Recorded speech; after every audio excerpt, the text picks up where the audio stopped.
Hi hello brothers and sister. இன்னைக்கு நம்ம பார்க்க போகிறது I am giving the description noble lady I rescued காஸ்கோஸ் இன் நாட்டினஸ் சீசன் 1 எபிசோட் 9 தான் பார்க்க போகிறோம். சேனலுக்கு யாராவது புதுசாக வந்தால் சப்ஸ்கிரைப் பண்ணிங்க, அப்படியே பெல் ஐக்கான் ஆன் பண்ணிச்சுங்க. அப்போ தான் நம்ம போகிற வீடியோ உங்களுக்கு உடனே நோட்டிஃபிகேஷன் வரும். மறக்காமல் நம்ம அஃபீஷியல் சோஷியல் மீடியாவை யாரும் ஃபாலோ பண்ணாமல் இருந்தால் ஃபாலோ பண்ணிக்கோங்க. கைஸ், உங்களால் முடிஞ்ச சப்போர்ட்டை கொடுத்துக்கிட்டே இருங்க. ஒரு லைக்கு ஒரு கமெண்ட் பண்ணிங்கன்னா என்னை மோட்டிவேட் பண்ணிக்கிட்டே இருக்கும். ஓகே கைஸ், வரலான்னு பேசாமல் எபிசோடுக்குள்ளே போயிடலாம். எபிசோட ஸ்டார்டிங்கில் நம்ம ஹீரோயினோட பாஸ்ட்டை காட்டுறாங்க. ஹீரோயின் வந்து கிளாஸை தொடச்சிட்டு இருக்காங்க. அப்படி ஹீரோயினோட கையை பார்த்தா பயங்கரமான காயங்கள் பட்டிருக்கு. இருந்தாலும் வந்து இன்னும் ஹார்ட் ஒர்க் பண்ணிட்டு சொல்றேன். அப்படியே பின்னாடி பார்த்தா வேணுக்குன்னு ஒருத்தி இடிச்சு திமிரா வச்சுட்டு போறா. அவளை பார்த்தாலே எனக்கு எரிச்சல் ஆகுது. என்னால் நம்பவே முடியல இவ மாஸ்டரோட ரிலேட்டிவா இருப்பான்னு அப்படின்னு சொல்லிட்டு போறாங்க. எங்க அம்மாவை நான் இழந்ததுக்கப்புறம் அவங்க தான் தத்தத்தை வளர்த்துட்டு இருக்காங்க. அதனால நான் பொறுத்து தான் போய் ஆகணும்னு சொல்லிக்கிறேன்னு சொல்றாங்க. அப்படியே பின்னாடி ஒரு வாய்ஸ் பிக் சீஸ் அப்படின்னு, மிஸ் நட்டாலியா நீங்களா அப்படின்னு சொல்லிட்டு நம்ம ஹீரோயின் சொல்றாங்க. அதுக்கு நட்டாலியாவும் அக்கான்ற ஹீரோயினுக்கு ஒரு போர்ஷன் எடுத்து கொடுத்துட்டு இதை வச்சு ஹீல் பண்ணிக்கன்னு சொல்றாங்க. ஹீரோயின் தேங்க்யூ சொல்றாங்க. நட்டாலியா எனக்கு இந்த புக்கை படிச்சு காட்ட முடியுமா? எனக்கு ஒர்க் இருக்கு மிஸ் நட்டாலியா, அதனால இப்ப முடியாது. ஓ அப்படியா, சரி பரவாயில்ல. நம்ம நல்ல சிஸ்டர்ஸ் பாண்ட்ல இருக்கணும், அதனால எனக்கு இந்த மரியாதை வேணாம் சொல்லி சொல்லையில நம்ம ஹீரோயின் சந்தோஷப்படுறாங்க. அப்படியே இங்கிட்டு பார்த்தா நம்ம ஹீரோயினுக்கு அந்த கனவு இதெல்லாம் அப்படியே நம்ம ஹீரோயின் நேற்று சொன்னதை வச்சு பாக்குறாங்க. இங்கிட்டு பார்த்தா நம்ம ஹீரோ இருக்காம பேசிட்டு இருக்காங்க. ஹீரோ நான் நினைச்சு கூட பார்க்கல திரும்பி இந்த இடத்துக்கு வருவேன்னு. சரி நட்டாலியை பத்தி சொல்லுன்னு கேட்கல. நம்ம எல்லாப்ப சார்லட்டுக்கு ஒரே சப்போர்ட் மட்டும்தான். சார்லட்டுக்கான ஒரே நம்பிக்கை வந்து நட்டாலியா மட்டும்தான். கிணத்துல நட்டாலியா தான் சார்லட்டை பாத்துக்கிட்டா. அப்படியே ஹீரோயின் நம்ம ஹீரோயின் ஹீரோட்ட வந்து என்னோட தங்கச்சி எவ்வளவு நல்லவன்னு சொல்ல வரையில ஹீரோட சிஸ்டர் என்னை விட்டு கொஞ்ச நாள் தான் பிரிஞ்சிருந்தா அதுக்குள்ள இத்தனை கிரியேச்சர் பிடிச்சி எங்க அம்மாக்கு மேஜிக்கல் கிரியேச்சர்ஸ்னா ரொம்ப பிடிக்கும். அப்படியே பார்த்தா டவுனுக்கு வந்துட்டாங்க. ஹீரோயின் இந்த ஐலாண்ட்ல தான் உங்க அகாடமி இருக்கா, உங்க அகாடமி வந்து நான் கெஸ் பண்றேன்னு சொல்லிட்டு கை காட்டுறாங்க. அது இல்லைன்ற நம்ம ஹீரோ. அப்புறம் எதுதான் உங்க அகாடமின்னு கேட்கல. இந்த மொத்த ஐலாண்டுமே அகாடமி தான் அப்படின்றான். எல்லாரும் கப்பல்ல இருந்து இறங்கி நடந்து வந்துட்டு இருக்காங்க. அப்பதான் கோட்டு கேக்குது, உனக்கு கன்ஃபார்ம் தெரியுமா சார்லோட தங்கச்சி இங்க இருக்கானு? கன்ஃபார்ம் தெரியும் நட்டாலி இங்க தான் இருக்கானு, அதுவும் இல்லாம அவ தனியா வேற இருக்கான்னு சொல்லாம நம்ம ஹீரோ வருத்தப்படுறாங்க. இப்பயாவது யூஸ்ஃபுல்லா இருக்கேன்னு சொல்லிட்டு நம்ம ஹீரோ இருக்கா பத்தி கேட்கல. இதுக்கே எப்படின்னா வீட்டுக்கெல்லாம் போகணும் அப்படின்னு சொல்லலாம். நம்ம ஹீரோயின் வந்து என்னது வீடா, அப்ப உங்க பேரண்ட்ஸா இருப்பாங்கன்னு சொல்லிட்டு அவங்க பதறாங்க. ஆல நீ சொல்லாம கொள்ளாம அகாடமி கியூட் பண்ணிட்டு போனதுனால அப்பா கூட சண்டை போட்டு 3 ராத்திரி 3 பகல் பார்க்காம சண்டை போட்டு இந்த ஐலாண்டே வந்து ஒரு பிரளயத்தை உருவாக்கிட்ட. அதனால ஏற்பட்ட விளைவுகள் வந்து இன்னுமே இந்த ஐலாண்ட்ல இருக்கு. நீ வேணா அதை மறந்துருக்கலாம், ஆனா அந்த மக்கள் இன்னும் மறக்காம இருக்காங்கன்னு சொல்லிட்டு நம்ம ஏற்கா சொல்றாங்க. பரவாயில்லையே, உனக்கு பிடிக்காத பேரண்ட்ஸ்ட கூட சார்லட்டுக்காக ஹெல்ப் கேட்கற.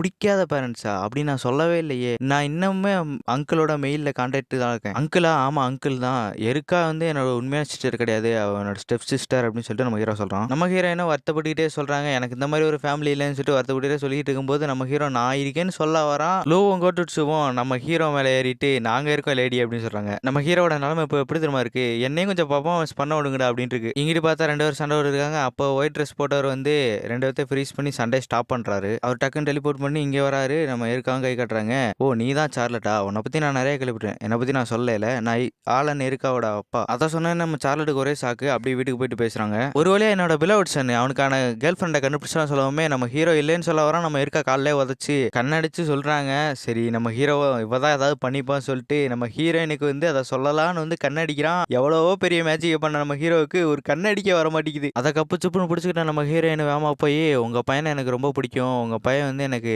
நிறைய விதமான நாட்டி திங்ஸ் எல்லாம் சொல்லி கொடுத்துருக்காரு அப்படின்னு சொல்லவுமே அதெல்லாம் சொல்லிட்டு இருக்க தேவையில்லன்னு நம்ம ஹீரோ ரூடா சொல்லவும் நம்ம ஹீரோட அப்பா ஏன் நீங்க 2 பேரும் கல்யாணம் பண்ணிக்கிடான்னு சொல்லவும் 2 பேரும் மூஞ்சுமே பயங்கரமா சவந்துருது. அப்ப நீங்க உண்மையா லவ் பண்ணலையா? இல்ல உண்மையா தான் லவ் பண்றோம். அப்ப அதை வந்து இன்னும் ஹாப்பி ஆகுறதுக்கு அப்ப அது ஓகேவான்னு கேட்கல. இல்ல எனக்கு அதெல்லாம் தேவையில்ல, இப்ப நான் சார்லட்டோட இருக்க வாழ்க்கை எனக்கு போதும் நம்ம ஹீரோ சொல்றான். பின்னாடி கோட்டுட்ஸ் சொல்லுது அதை ஏத்துக்க வேண்டியது. ஏய் சும்மாரா, அதெல்லாம் எவ்வளவு பெரிய வேலை தெரியுமா, ஹெட் மாஸ்டர் வேலை ஒன்று சும்மா இல்லை அப்படின்னு நம்ம ஹீரோ சொல்லிட்டு இருக்கான். ஆலன் உன்னை தவிர என்னோட இடத்துக்கு வேற யாரால வர முடியாதுன்னு சொல்லிட்டு நம்ம ஹீரோட அப்பா சொல்லிட்டு இருக்கல. ஹீரோயின் என்ன ஒரு அப்பான்னு சொல்லிட்டு ஆச்சரியப்படுறாங்க. திடீர்னு ஒருத்தங்க கதவை திறந்துட்டு உள்ள வராங்க. யாருன்னு பார்த்தா நம்ம சார்லட் வந்து ஹீரோவோட தங்கச்சியா தான் இருக்குன்னு சொல்லிட்டு ஆலனோட தங்கச்சியா நைஸ் டு மீட் யூ அப்படின்னு சொல்றாங்க. நம்ம ஹீரோ வந்து அவங்க என்னோட ஆன்டின்னு சொல்ல வரான். அப்பன்னு பார்த்து ஒரு ஸ்பூனு பறந்துட்டு போய் செவுத்துல குத்துது. அதுக்கப்புறம் தான் நம்ம ஹீரோ சொல்றான் அவங்க என்னோட மாம் அப்படின்றான். என்ன அம்மாவான்னு சொல்லிட்டு நம்ம ஹீரோயின் சாக்காகிறாங்க. அப்படியே நம்ம ஹீரோயின் சாரின்னு கேட்கறாங்க தங்கச்சின்னு சொன்னதுக்கு. பரவாயில்லன்னு அவங்களும் சொல்றாங்க. நம்ம ஹீரோவோட அப்பாவும் நாங்கள் கொஞ்சம் சவுண்டா பேசுறோம்ல அப்படிலாம் இல்லை, எனக்கு அதை அப்படிலாம் ஃபீல் ஆகலன்னு சொல்லிட்டு நம்ம ஹீரோயின் சொல்றாங்க. எனக்கு பொறாமையாக தான் இருக்கு, இப்படிப்பட்ட குடும்பம் எனக்கு இல்லைன்னு அப்படின்னு சொல்லிட்டு நம்ம ஹீரோயின் வருத்தப்பட்டே சொல்றாங்க. ஹீரோவும் சார்லட்டோட தங்கச்சி நட்டாலியை பத்தி சொல்லுங்கன்னு சொல்லவுமே அவங்க சொல்றாங்க அவளும் நம்ம அகாடமியில் தான் படிச்சோன்னு சொல்லவுமே நம்ம ஹீரோ இதே அப்பன்னு கேட்கல 3 மாசத்துக்கு முன்னாடின்னு சொல்றாங்க. இதே என்கிட்ட முன்னாடியே சொல்ல நம்ம ஹீரோ கேட்கவும் எனக்கு சார்லட்டோட தங்கச்சின்னு வந்து தெரியாது, தெரிஞ்சு தான் சொல்லியிருப்பேன் அப்படின்றாங்க. சரி பரவாயில்ல விடுங்க, நீங்கள் சார்லட்டோட தங்கச்சியை பற்றி சொல்லுங்கன்னு சொல்லவுமே அவரும் சொல்ல ஆரம்பிக்கிறாரு. நம்ம அகாடமியில் வந்து ஏகப்பட்டது நடக்குது, அது நீ இன்னைக்கு காலையில் நினச்சி நீயே பார்த்தே அப்படின்னு சொல்லுவேன். இதுக்கும் சார்லோட தங்கச்சிக்கும் என்ன சம்மந்தம்னு கேட்கல. அதை நான் சொல்கிறத விட நீயே பாருன்னு சொல்லிட்டு காட்டுறாங்க. அங்கே இருக்க ஒரு கண்ணாடியை திறந்து காட்டுறாங்க. அதில் நட்டாலியா வந்து தனியாக உட்காந்துருக்கா. அவளை சுற்றி ஒரு நிறைய பேர் இருக்கும். நம்ம ஹீரோவை வந்து வேகமாக போய் காப்பாற்றலான்னு போகிறான். அங்கே பார்த்தா அவள் தான் வந்து எல்லாத்துக்கும் தலைவியாக இருக்கா. என்னை மன்னிச்சிருங்க மயிலேடி, அங்கே ஒரே ஒரு பெட்டு தான் இருந்துச்சு, ஸ்டாக் தீர்ந்து வச்சுன்னு சொல்கிறாங்க அப்படின்னு சொல்லாம என்ன தைரியம் இருந்தால் அப்படி சொல்லுவேன்னு சொல்லாம எல்லாரும் பயப்படுறாங்க. சரி இந்த பண்ணை நீங்களே வச்சுக்கன்னு சொல்லிட்டு நட்டாலியை கொடுத்துட்றா. இவ்வளோ நடந்திருக்கான்னு சொல்லிட்டு நம்ம ஹீரோவை பேசிட்டு கேள நம்ம ஹீரோனே என் தங்கச்சி கெட்டவளா மாட்டான்னு சொல்லிட்டு ஐயோ ஐயோன்னு பதறிட்டு இருக்காங்க. நம்ம ஹீரோ நானும் ஒரு காலத்தில் அப்படி தான் இருந்தேன்னு சொல்கிறான். சரி நீ வேணா ட்ரை பண்ணி பாருன்னு சொல்லிட்டு நம்ம ஹீரோட அப்பா சொல்கிறாங்க. நம்ம ஹீரோ சரி கிளம்பலாம்னு சொல்லிட்டு கிளம்பலாம் பார்த்தா முழுசாக பார்த்துட்டு போடான்றாங்க. மேடம் இது நாங்கள் பார்த்த வேலைக்கு அதிகமாக இருக்குது, பரவாயில்ல எடுத்துக்கிட்டான்னு சொல்லி நம்ம நட்டாலியா சொல்கிறாங்க. அவங்களும் அழுதுகிட்டே வந்து சரி ஓகே மேடம் எடுத்துக்கிறேன்னு சொல்லிட்டு ஓடுறாங்க. அதை பார்த்தா ஹீரோயினு இப்போ தான் என் தங்கச்சியாகவே இருக்கேன்னு சொல்லிட்டு இருக்காங்க. சரி நான் இன்னைக்கே போய் நான் அவளை சேஞ்ச் பண்ண போகிறேன் அப்படின்னு நம்ம ஹீரோ சொல்கிறான். இன்றைக்கி வேணாம் ரொம்ப லேட் நைட் ஆயிடுச்சு, சரி இன்றைக்கி ரெஸ்ட் எடுத்துகிட்டு நாளைக்கு போய் பண்ணுங்க சொல்லாமல் ஹீரோ ஓகேன்றான். நான் சின்ன வயசில் என் தங்கச்சி கூட நல்லா ஹாப்பியாக இருந்தேன்னு சொல்லிட்டு நம்ம ஹீரோயின் சொல்கிறாங்க. அப்படியே ஹீரோயினோட அந்த பாஸ்டெல்லாம் காமிக்கிறாங்க. என் தங்கச்சி ரொம்ப நல்லவன்னு சொல்லிட்டு நம்ம ஹீரோயின் சொல்கிறாங்க. ஹீரோவும் எனக்கு தெரியும் அப்படின்றான். அதுக்கப்புறம் நம்ம ஹீரோட அம்மா அவங்களுக்கான ரூமை காமிக்கிறேன் அப்படின்றாங்க.